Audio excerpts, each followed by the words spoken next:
nome do Senhor. Amém? Amém. Glória a Deus.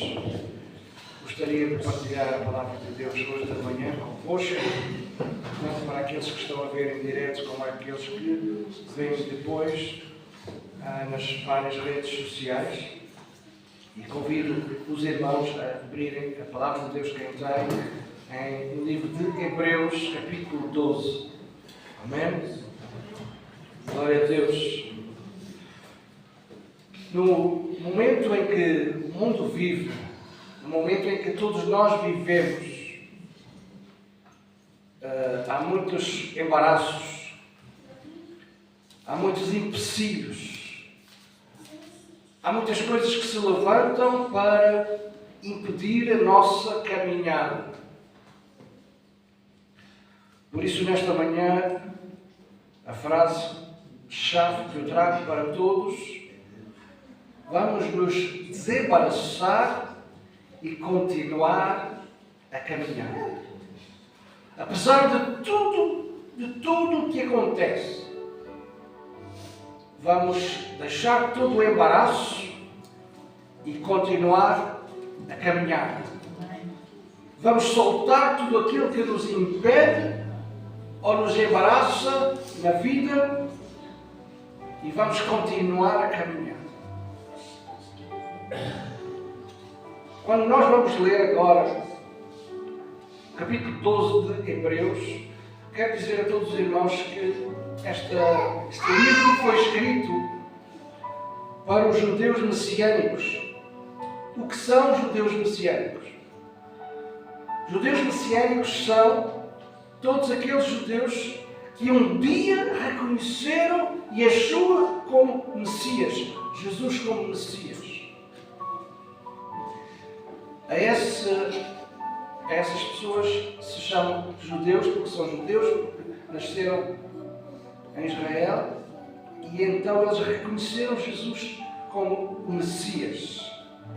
E a todos os outros que não são judeus também têm que reconhecer Jesus como o Messias. Vamos ler então Hebreus 12, que diz assim: portanto, nós também, pois que estamos rodeados de uma tão grande nuvem de testemunhas, deixemos todo o embaraço e o pecado que tão de perto nos rodeia e corramos com paciência a carreira que nos está proposta, olhando para Jesus, autor e consumador da fé, o qual, pelo gozo que lhe estava proposto, suportou a cruz, desprezando a afronta, e assentou-se à destra de Deus, do trono de Deus. Considerai, pois, aqueles que suportou tais contradições dos pecadores contra si mesmo, para que não enfraqueçais, desfalecendo em vosso ânimo. Amém? Gostaria de vos ler também em outras traduções que nos ajudam a entender aquilo que está escrito. Parece ser tudo igual, mas o sentido que nos mostra ajuda-nos a entender o texto original. Vou ler outra vez noutra tradução, se quem conseguir acompanhar. Portanto, nós também, visto que temos uma tão grande multidão de homens de fé. Homens de fé está-se a referir às pessoas que viveram no Antigo Testamento, que ainda hoje têm o privilégio de olhar para cada um de nós para ver se nós alcançamos aquilo que Deus nos propôs. Todos nós gostamos de pessoas que nos animem, que nos levantem, que nos motivem. E essas pessoas no mundo espiritual também existem. Homens de fé, pessoas de fé do Antigo Testamento estão ainda a olhar para cada um de nós e a dizer: vamos, vais conseguir. Parece que não vais conseguir, mas vais conseguir. Vais conseguir. homens de fé, que estão como a observar-nos. Então deixemos tudo aquilo que nos atrasa. A nossa marcha espiritual, em particular o pecado que nos envolve de tão perto. Então corramos com perseverança a carreira que Deus nos traçou, mantendo os olhos em Jesus. Ele é a fonte da nossa fé e ao mesmo tempo aquele que aperfeiçoa, o qual pela alegria que lhe estava reservado do poder de fazer a vontade do seu Pai, suportou o sofrimento da cruz, aceitando a humilhação que isso representou, vindo a sentar-se no lugar de maior honra junto ao trono de Deus. Pensem bem em tudo aquilo que ele suportou da parte dos pecadores, para que não venham a enfraquecer-se, desencorajando-se da sua caminhada. E para que possamos entender ainda melhor, vou ler aí agora numa tradução judaica. Depois eu passo a explicar as coisas. Pelo facto de estarmos cercados por uma nuvem tão grande de testemunhas, ponhamos de lado qualquer impedimento. Isto é, o pecado que facilmente impede o nosso avanço, e corramos com perseverança a corrida que nos é proposta, contemplando o autor da nossa confiança, Yeshua, que em troca da obtenção da alegria que lhe foi proposta, suportou a execução em uma estaca como um criminoso, desprezando a vergonha, e se assentou à direita do trono de Deus.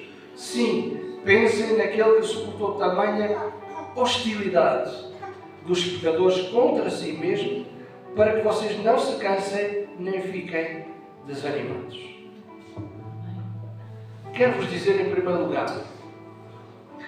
que apesar de tudo, pensem em tudo, apesar de tudo o que existe, de tudo o que acontece na nossa vida particular e na nossa vida como comunidade e como sociedade, existe testemunhas que olham para nós para nos querer encorajar, para que nada prenda a nossa vida. Dizem que é normal, dizem que é natural haver problemas. Dizem que é natural haver empecilhos. E podemos dizer que talvez sim. Mas que esses empecilhos, que esses problemas não nos atrapalhem na nossa caminhada, no nosso foco. Amém? Amém. Por isso, o que nós temos que fazer é continuar neste processo da caminhada, cumprindo o propósito ou a carreira que Deus nos deu.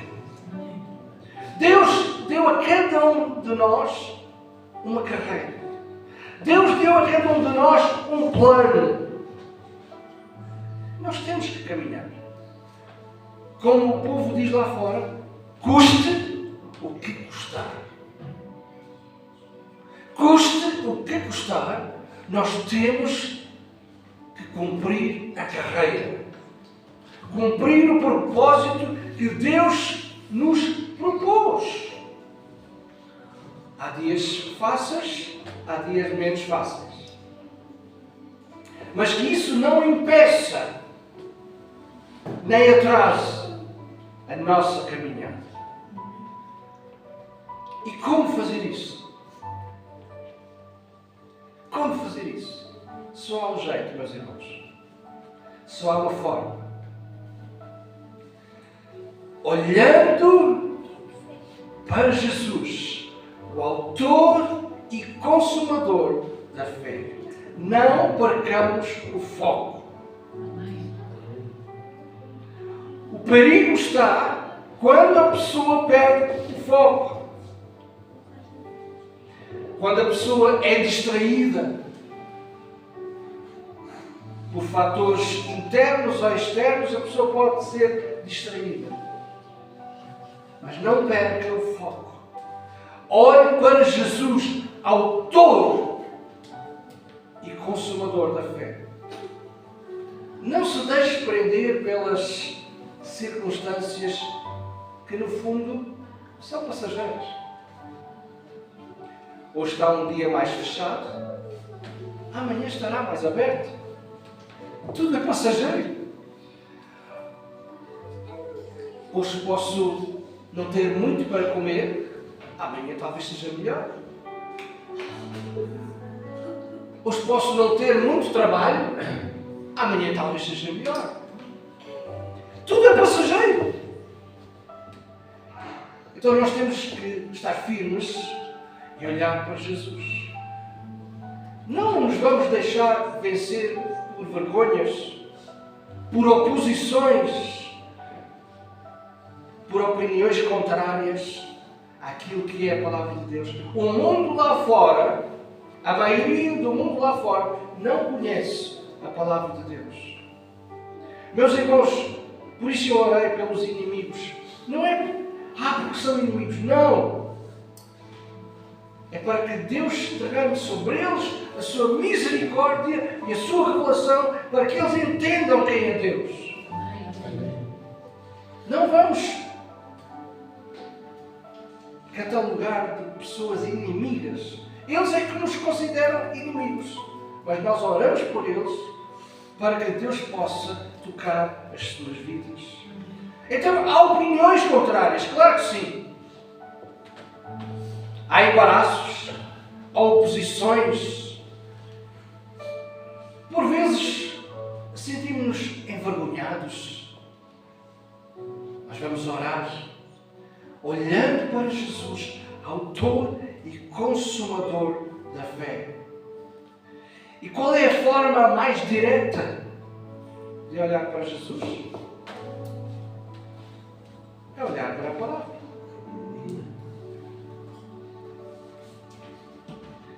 Olhe para a palavra, leia a palavra, ouça a palavra. Viva debaixo de uma forte convicção que Deus está no controle de todas as coisas. Mas isto e aquilo e aquilo outro. Eu quero vos dizer nesta manhã que Deus está no controle de todas as coisas. Mesmo daquelas coisas que parecem que está tudo descontrolado. Sim, os homens não conseguem controlar as situações. É verdade. Mas Deus controla todas as situações. Amém. Por vezes nós próprios nos sentimos descontrolados. Mas ainda assim eu afirmo, convicto, de que Deus está no controle de todas as coisas, mesmo que eu, como pessoa, esteja descontrolado. Amém? Amém. Então, meus irmãos, tudo aquilo que nos atrapalha, tudo aquilo que nos prende, tudo aquilo que nos quer atrasar no processo que Deus colocou para a nossa vida, nós temos que avançar. Doa quem doer, custe o que custar, nós temos que avançar. Meu irmão, faço aqui uma pergunta. Quantas vezes você se levanta da manhã da cama e não tem forças, ou tem dores, ou tem alguma coisa que o apoquenta, mas no entanto determinou na sua vida: eu vou trabalhar, determinou na sua vida: eu vou produzir, mas o seu físico muitas vezes não corresponde. Mas tem que ir, não é? Porque se não for, não produz. Se não produzir, não ganha. Se não ganhar, não tem como pagar as contas. temos que furar, muitas vezes, as oposições. Temos que ultrapassar aquilo que se levanta contra nós. Amém? Olhando para Jesus, autor e consumador da fé. Quero-vos levar, alguns, ou pelo menos a maioria, deve conhecer Jó. Jó certa vez disse: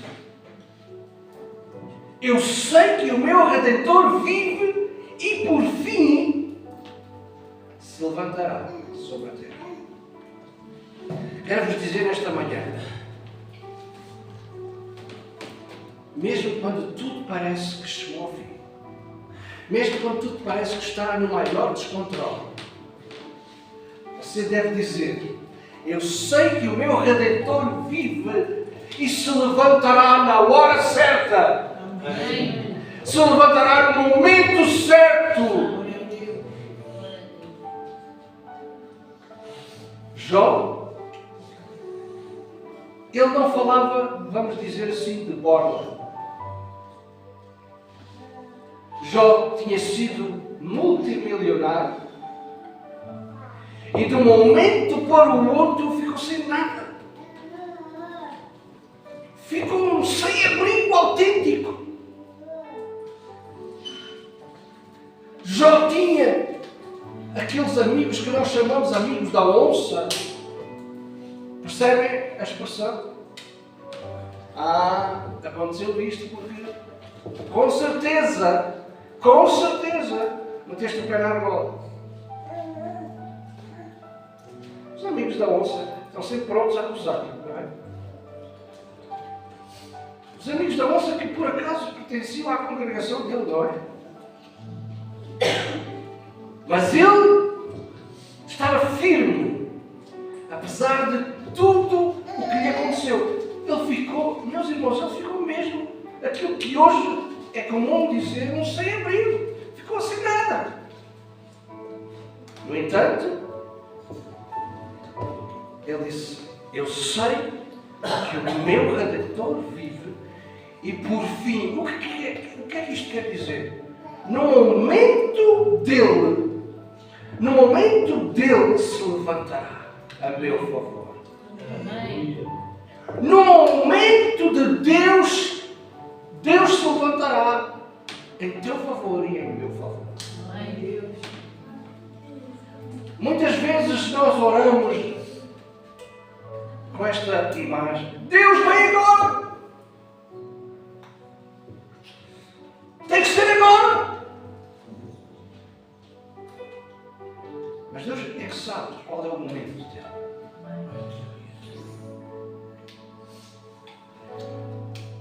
Está-me a fazer lembrar uma história de alguém que, tal e qual como Jó, um dia perdeu tudo. E é uma história recente, eu conheço a pessoa em questão. Um dia perdeu tudo. De tal forma que não tinha comida para alimentar os seus filhos, de tal forma que não tinha dinheiro para pagar as suas contas, não tinha emprego, não tinha nada. E durante alguns dias passeou na rua. Não sei exatamente quanto tempo passeou na rua, mas durante algum tempo passeou na rua. E um dia entrou dentro de uma loja e perguntou se por acaso poderia dormir naquela loja, porque estava a dormir ao relento. Claro, as pessoas, aquilo era uma empresa. Não é normal as pessoas dormirem numa empresa, não é?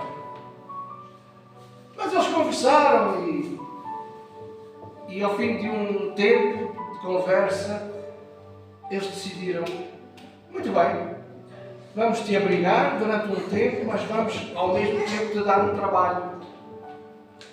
E então tu vais ficar aqui a favor do trabalho que vais prestar para nós.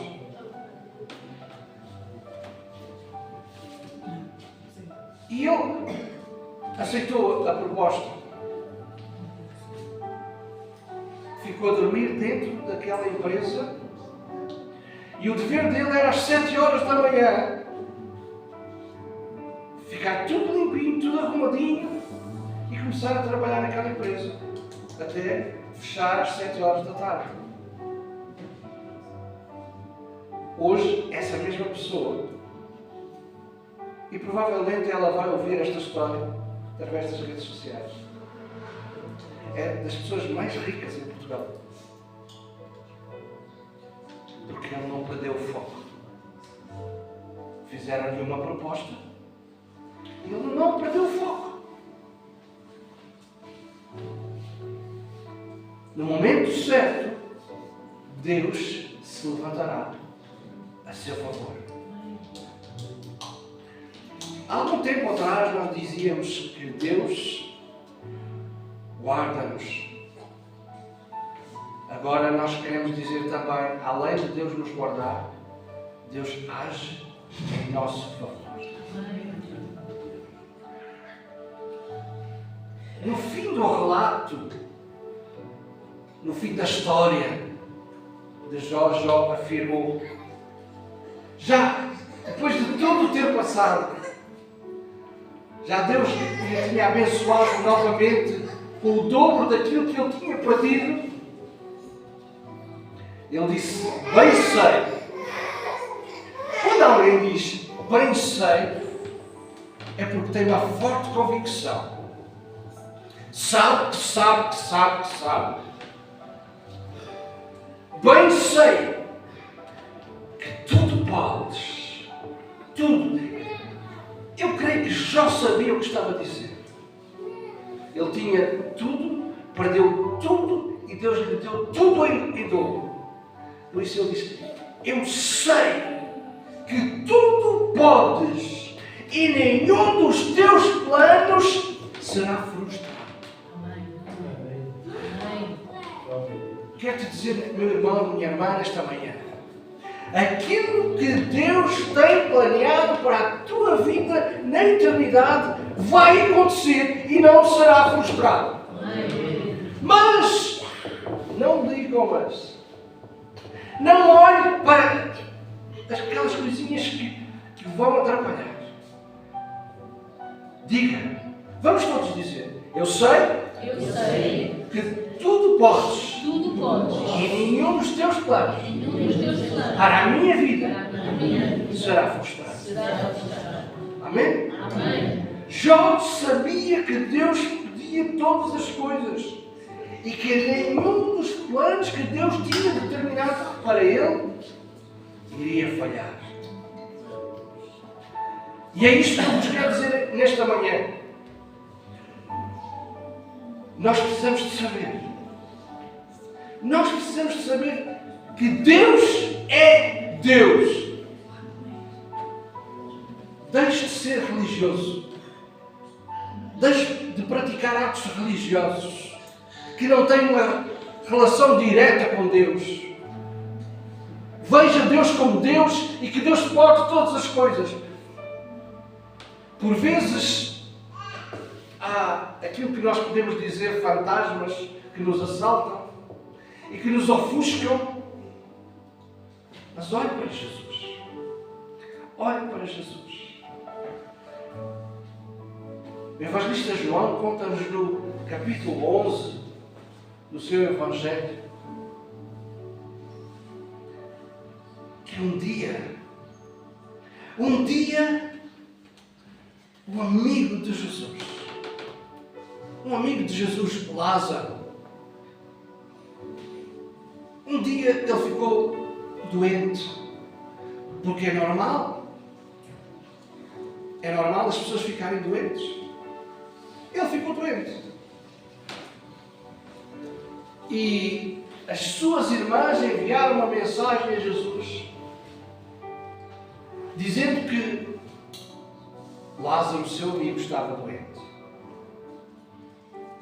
Mas Jesus estava, diz a história, Jesus estava tão ocupado que disse: depois, quando eu puder, eu vou lá.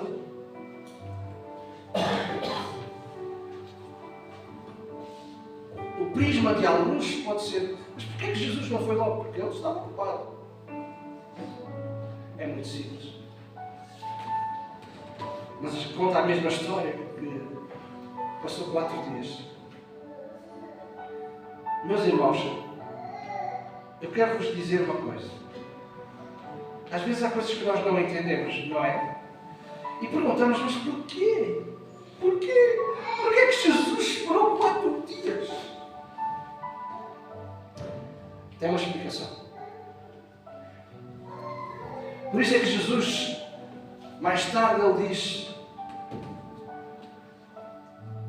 que aquilo que iria acontecer e aquilo que aconteceu seria para a glória de Deus. A morte, a enfermidade que levou à morte, porque passado 4 dias, diz a Escritura que Lázaro acabou por falecer, morreu. E 4 dias depois, 4 dias depois é que Jesus chegou lá. Então, as irmãs de Lázaro disseram assim: agora não vale a pena. Era o que nós diríamos, com certeza. Agora não vale a pena. Já morreu, até já cheira mal.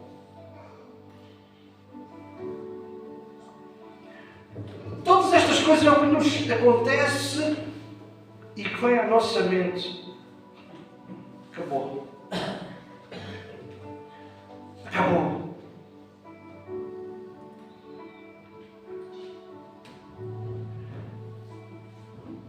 João 11 conta-nos, no verso 44, que saiu aquele que estivera morto, tendo os pés e as mãos ligadas com ataduras e o rosto envolto num lenço. Então Jesus ordenou: desatai-o e deixai-o ir. O que é que aconteceu? Entretanto, Jesus diz: retirem a pedra.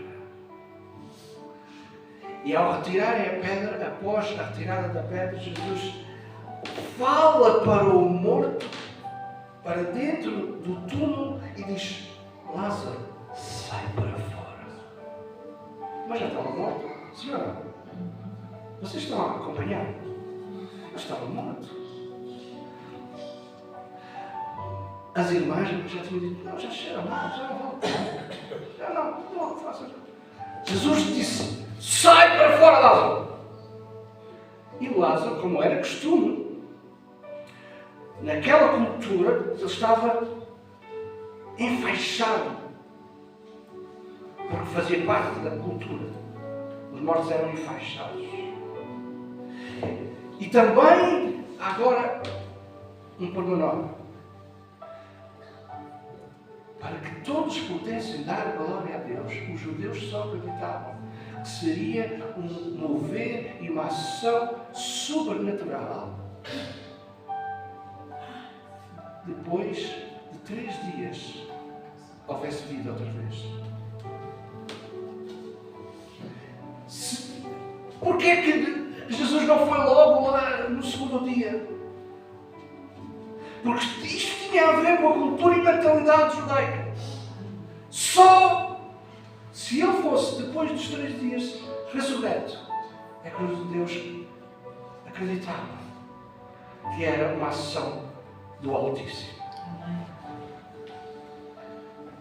Deixai-o ir, desatai-o.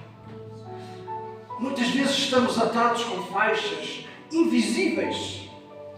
Muitas vezes estamos atados, presos com coisas invisíveis. E não avançamos. Mas se colocarmos o nosso foco, o nosso olhar uma forma firme e convincente em Jesus, podemos avançar e tudo o que nos prende será desprendido. O profeta Isaías, ele disse o seguinte: porventura não é este o jejum que escolhi? É tão fácil nós dizermos: eu faço isto para a igreja, eu faço isto para Deus, eu faço aquilo, eu faço aquilo outro. Isaías disse: porventura não é este o jejum que escolhi?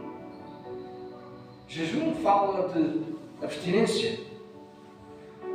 Que soltes as ligaduras da impiedade, desfaças as ataduras da servidão, deixes livres os oprimidos e despedaços todo o jugo.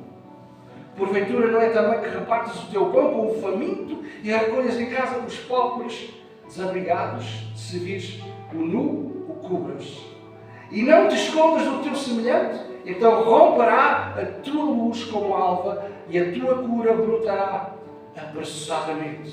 A tua justiça irá adiante de ti e a glória do Senhor será a tua retaguarda. Então clamarás e o Senhor te responderá. Gritarás por socorro e Ele dirá: eis-me aqui. Se tirás do meio de ti o jugo e o dedo que ameaça, o falar injurioso, se abrires a tua alma ao faminto e fartares a alma aflita, então aí a tua luz nascerá no meio das trevas e a tua escuridão será como o meio-dia. O Senhor te guiará continuamente, fartará a tua alma até lugares áridos e frutificará os teus ossos. Serás como um jardim regado, como um manancial cujas águas jamais faltam. Os teus filhos edificarão antigas ruínas.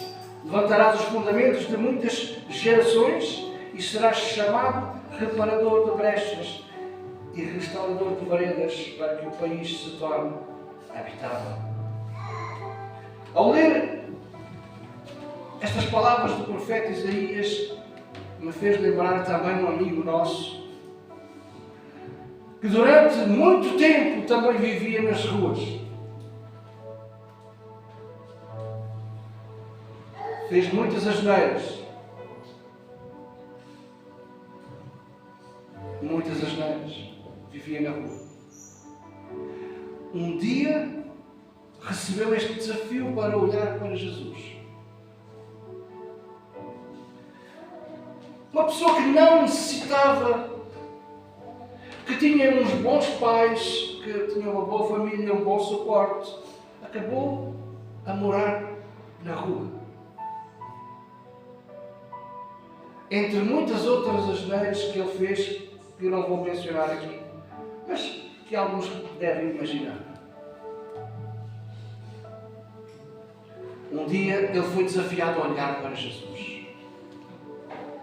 Hoje é um chefe de família,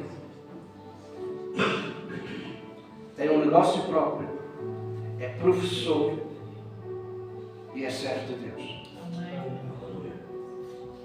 Só porque aceitou o desafio de olhar para Jesus. Deixar todo o embaraço, tudo aquilo que o prendia, tudo aquilo que atrasava a sua vida, ele deixou para trás e olhou para Jesus. Por isso, nesta manhã, nós vamos ficar de pé e nós vamos orar. Para que nenhum de nós possa perder o foco e ganhe a convicção desta realidade em cada um. Que Deus possa colocar, selar, carimbar na tua vida esta convicção. Olha para Jesus. Olha para Jesus. Eu quero vos dizer uma coisa. Se olhares mesmo de uma forma convincente e firme para Jesus, nem sequer tens tempo de olhar para o embaraço. Nem sequer tens tempo para olhar para os empecilhos, para as opiniões diversas. Não. Porque se tocares. Meus irmãos, para vos ajudar, olhem todos para aqui. E olhem fixamente, coloquem os vossos olhos fixamente nesta cruz. Durante 3 minutos, olhem fixamente. Não olhem para mim, não olhem para mais nada nenhum. Olhem para a cruz. Durante uns minutos. Passado uns minutos, eu vou dizer, vamos fechar os olhos. Amém? Olhem todos para a cruz.